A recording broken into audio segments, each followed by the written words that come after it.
What's up, everybody? It's Mark Henninger from Stereophile and Sound and Vision here at Audio Advice Live 2025 with Phil Jones from Massimo Consumer, and we are going to talk about Marantz and the Grand Horizon, which is right next to me here. So Mark, how are you?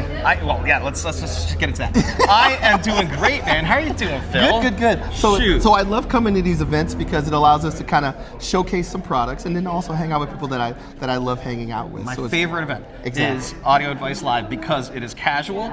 It is also not just two-channel or not just AV. It's got both. And it's got a synergy that to me speaks to like how modern living rooms are. You know, you got the music lover, you got the movie lover, you got the person who likes to throw a party, and what kind of devices like work towards that goal? Exactly, and that's the reason why we brought the Grand Horizon. So in our space right now, because we have our company has Bowers and Marantz and Denon and Polk, all these brands.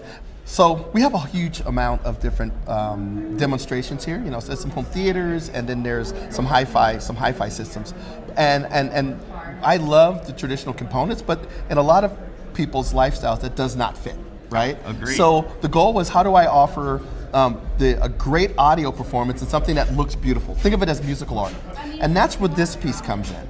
So this is called the Grand Horizon, and this is a ultra high quality streaming music system, and it sounds as big and as robust as many hi-fi systems, but you don't have that traditional package. Yeah, I gotta say, I had the opportunity to listen to one last week at a demo at Worldwide Stereo near Philadelphia, and I was very much blown away. I got goosebumps from what ostensibly is a lifestyle audio product, but it actually achieved a level of fidelity that gave me it had the depth, it had the nuance. Well, that was the goal of it, was how do I do a great hi-fi system without it looking like a hi-fi system? Right. So I would say there's basically three types of places you're going to see these. The first thing, someone who wants music in their home, but they don't want the traditional black boxes.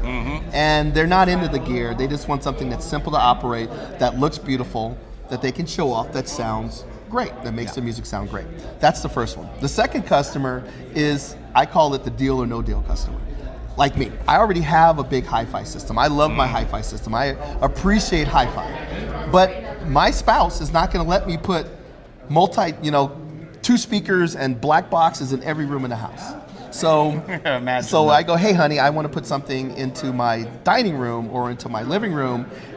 She probably will say no to the traditional system, but she won't say no to that. Right. So that allows you to get better quality sound that you're used to hearing in spaces where you normally are not allowed to put that. And not just the towers, which are a very specific audio enthusiast kind of thing, but I would say that other wireless or lifestyle speakers do not have the elegance of this product. Yeah, so the goal was musical art. So if Marantz was going to do something, we were going to do it right. All the drivers have been designed by Marantz with help from the brains that build some of our speaker brands. The amplifier is built specifically for that unit.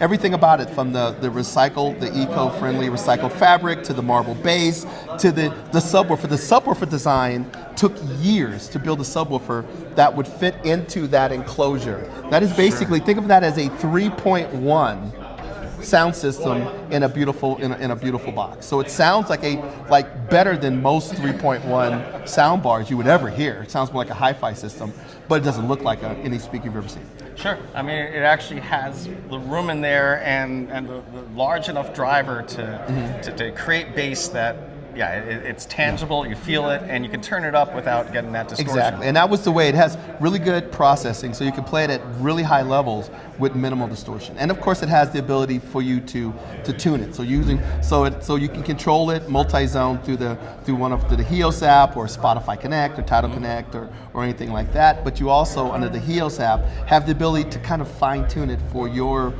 musical taste, whether you want warmer bass, Yeah, I saw them mess with that, where where you basically can change the character of the music, not just like a bass control, but change the character from a warm to a more cool kind of a presentation, which some would say maybe that's like clinical, or maybe they'd be like, okay, it's actually like solid state versus tubes or whatever. Well, audiophile language, forget it. Yeah. You know, here it's like amber, warm, do you like that sound?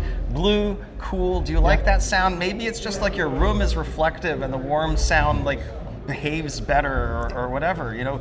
So it lets you tune to taste, but also maybe to adapt to the environment. I heard you could also tell it whether it's like in a corner or whether it's out. You can also determine how big of a soundstage you want. Yes. So this thing called spaciousness. Right. So do I want it to be more of a focused presentation, or do I want a wider soundstage?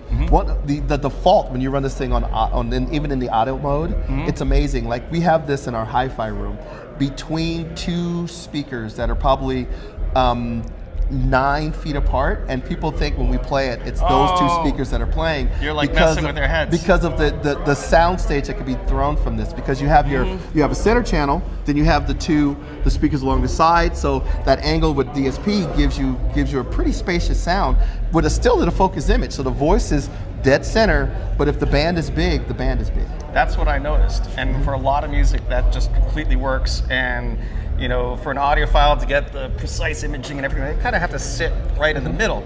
And most people aren't doing that anyway. And in some ways, this actually sounds more realistic when you're sitting off to the side than a pair of speakers aimed right at that so-called sweet spot. And I'm glad you brought that up, because there's two parts. If you were going to sit there between a speaker, I would say get a component, right? Yeah. But if you want this can throw a wider sound stage. So if you do sit there, you'll get the traditional kind of hi-fi sound. But as you walk around the room, or if you're sitting off axis, this thing really does a good job delivering a very spacious. She cut right through me.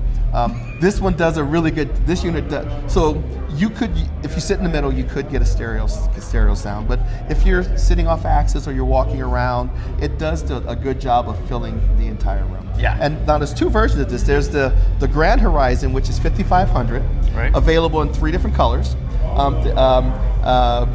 I can't remember the fancy names, but there's basically a midnight color. It has a champagne color, and then there's the unit we see here, which is kind of a white color, and of course the marble base. There's also a smaller one called the Horizon, and that one is very similar, but the woofer is smaller and the wattage is smaller. It's a smaller enclosure. That also can be wall mounted or placed on an easel. Yes, the easel, which I guess they only made the easel for the regular Horizon. Just because of the size. This is actually a pretty beefy unit. Yeah. And if you wanted to, you could stereo pair these. So we've had people either buy one Grand Horizon or sometimes 2 Horizons on the easels, maybe one to the left of the fireplace, one to the right of the fireplace. Or if you wanted to, two of these Grand Horizons would be pretty wicked. That's what you got here. That's what we have here. Yeah. So cool product, and we just wanted to show people that our goal is to provide great sound and luxury design at a variety of different ways. And this is just another approach. I agree. I think that, you know, because Marantz hadn't made speakers before, that people who are into speakers are not necessarily as familiar with the brand and how deep its roots are. And we're talking about a brand that's from New York City. Yeah, New York City, right? 70 years. But you also have to remember too that because Marantz is part of this big group, right?